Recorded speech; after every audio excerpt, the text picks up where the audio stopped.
Oi pessoal, tudo jóia? Aqui é o professor Eduardo Albera Ferrer e nós iremos falar hoje sobre orçamento de capital nessa disciplina. Vocês estão amando de gestão financeira, né, gente? Percebam que é uma disciplina que agrega muita coisa para vocês, né? Então, gente, na aula de hoje nós iremos introduzir a temática de orçamento de capital como sendo uma ferramenta usada no processo de análise de investimentos, explicar os conceitos de investimentos e ativos industriais e os tipos de investimento, ok? Bem, pessoal, conversei já com vocês, mas é sempre importante lembrar, né, das atividades do administrador financeiro, né, é sempre importante reforçar, primeiramente, fazer o planejamento financeiro.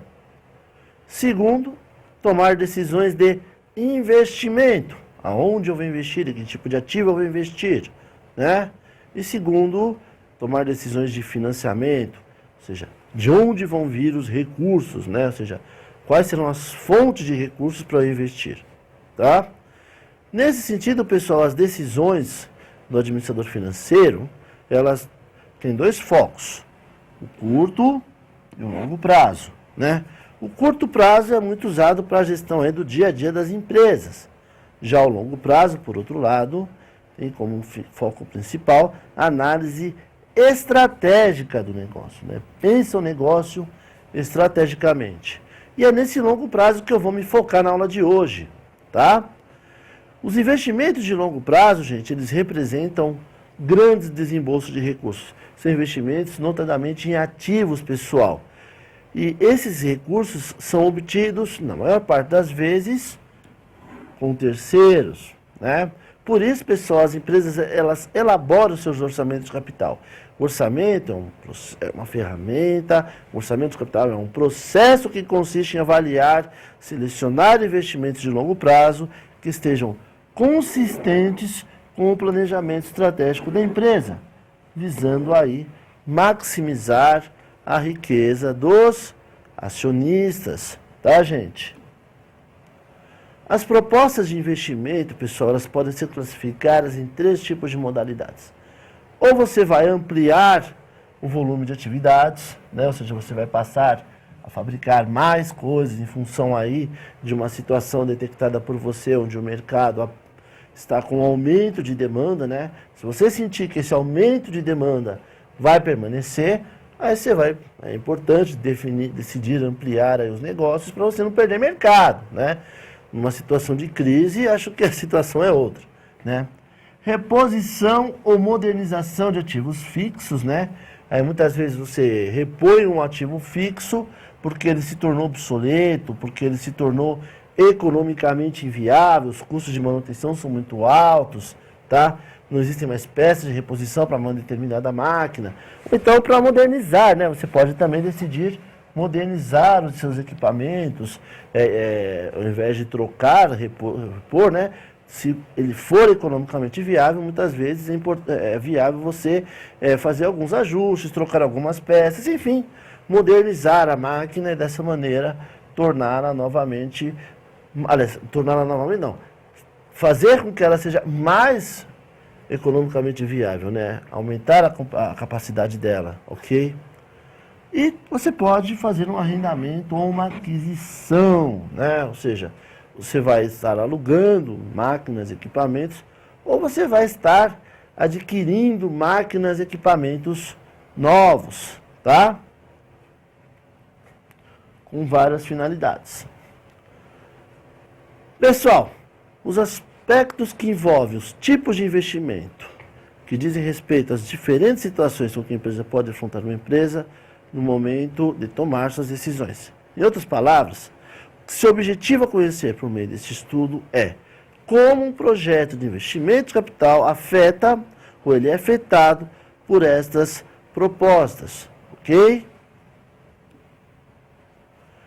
Com isso, pessoal, nós estaremos abordando as diferentes modalidades de investimentos, né? Que tipos de investimento, né, existem num contexto aí de um estudo de um orçamento de capital, tá? Primeiramente, os investimentos eles podem ser economicamente independentes. Nesse sentido aí, os benefícios produzidos por um projeto não influenciam as decisões de aceitar ou rejeitar demais propostas de investimento. Tá? Por exemplo, modernizar um prédio e adquirir uma nova máquina, ou adquirir duas máquinas para funções diferentes. Tá? Então percebam aí que são investimentos independentes. Um não vai influenciar o outro. Tá? O outro tipo de investimento que existe é aquele com restrição orçamentária. Ele ocorre, pessoal, quando duas ou mais propostas de investimento independentes não podem ser simultaneamente implementadas por restrições orçamentárias, ou seja, falta de grana, ou seja, não tem grana, tá vendo o porquinho ali, ó, todo coitadinho, agasalhado, né? Então, falta grana, se falta grana, não dá para investir, tá? Então, esse daqui nem precisa exemplificar muito, né, gente? Quando não há recursos suficientes para modernizar todas as áreas, enfim, tá? Quando falta grana todo mundo conhece, né? Os investimentos, pessoal, eles podem ser economicamente dependentes, tá? A aceitação de um investimento exerce influências negativas ou positivas sobre os resultados líquidos dos demais. Nesse sentido, pessoal, a aceitação de um investimento depende rigorosamente da implementação de outro, tá? Por exemplo, faz-se necessário reformar as instalações elétricas de uma empresa para que ela possa receber, de repente, uma máquina nova, tá? Isso é muito comum. Uma empresa que trabalha com determinado tipo de maquinário, se por um acaso ela receber um maquinário mais moderno, muitas vezes um maquinário que puxa mais energia, né? Então a empresa precisa fazer ajustes, reformas nas instalações elétricas para poder adequar elas, né, às necessidades dessa nova máquina, ok? Então aí são investimentos dependentes, tá?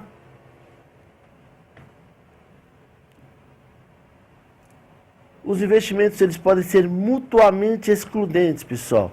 Investimentos mutuamente excludentes ocorrem quando a aceitação de uma nova proposta elimina totalmente a possibilidade de implementar outra proposta. Por exemplo, quando a empresa recebe a proposta de aquisição de duas máquinas que fazem a mesma função, né? Então, você não vai comprar duas máquinas que fazem a mesma coisa se você só precisa de uma, né?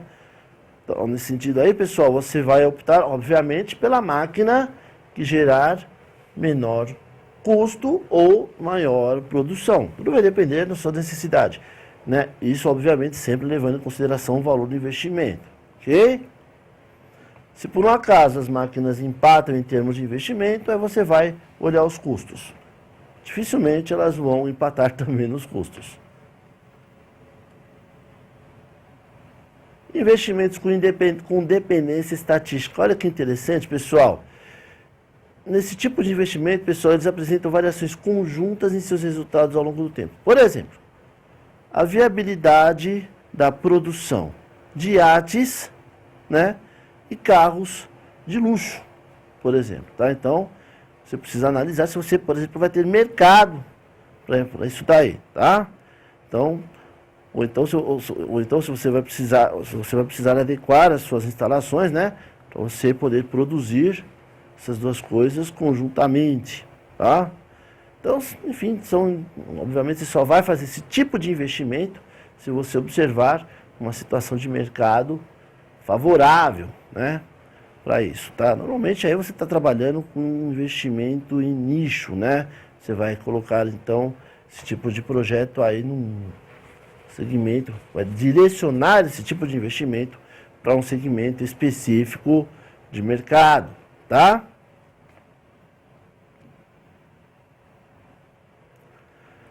Da análise de investimentos.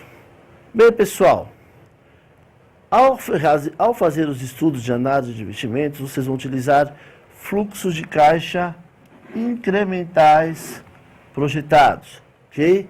Sendo que os valores relevantes para avaliação vão ser aqueles que se originam em consequência da decisão de investimento tomada. Eles estão diretamente associados ao projeto, tá? Para isso, pessoal, são analisadas as receitas e despesas de investimento, até que se chegue a um fluxo de caixa líquido. E é com base neste fluxo de caixa líquido que você vai analisar a viabilidade econômico-financeira em seus projetos de investimento, tá? Os fluxos de caixa, pessoal, eles podem ser convencionais, como esse aqui que vocês estão vendo, né? Então, vocês têm investimento aqui de 100 e as entradas aqui positivas ao longo do período de tempo, né? Então, vocês têm aqui um exemplo de fluxo de caixa convencional. E aqui você tem um fluxo de caixa não convencional, tá? Percebam aqui, você tem um investimento, os fluxos de caixa líquido positivos, só que durante a vida útil você tem aqui um negativo, né? Então aqui vocês percebam que vocês estão diante de uma outra situação, ok? Com relação ao investimento inicial, pessoal, lembramos que o investimento inicial, ele é usado, o investimento inicial, gente, ele vem de duas fontes. O investimento inicial, ele vem de capital próprio ou de capital de terceiros ou uma combinação de ambos, tá? Normalmente você vai ver uma combinação de ambos. Uma empresa, por exemplo, pega um balanço, por exemplo, um balanço patrimonial de uma empresa qualquer. Do lado direito do balanço patrimonial, você vai ver lá os passivos. Nos passivos vocês vão observar lá o passivo circulante, o passivo não circulante, né, e o patrimônio líquido, né? A soma do passivo circulante com o passivo não circulante, ele resulta no exigível total, né? O exigível total corresponde ao total ou montante de recursos de terceiros que estão investidos em uma empresa, tá? Já o patrimônio líquido seriam os recursos próprios, tá? O valor do desembolso inicial, então, vai se referir ao volume gasto de capital, que seria a saída efetiva de caixa, e direcionado à geração de resultados operacionais futuros, tá? A ideia, então, é que o investimento inicial venha dessas duas fontes, tá? E que esse investimento deve ser feito para gerar fluxos de caixa no futuro, né? Preferencialmente positivos, né? Projetadamente negativos. A ideia é você fazer essa análise justamente para você perceber, para você detectar, você faz esse planejamento, né? Essa análise de viabilidade, justamente para você verificar se é viável ou não fazer determinado investimento, né? Os investimentos, eles podem ser classificados como aquisição de ativos fixos, como terrenos, prédios, equipamentos. Podem ser reformas de instalações, né? Troca ou modernização de máquinas e equipamentos e aquisições de veículos aí para finalidades diversas. Certo, gente? Bem, na aula de hoje nós falamos sobre análise de investimentos, a definição da análise de investimentos, nós falamos sobre os tipos de investimento, falamos sobre os fluxos de caixa convencional e não convencional e também abordamos um pouquinho a questão do investimento inicial, ok? Bem, pessoal, só isso para hoje. Nos vemos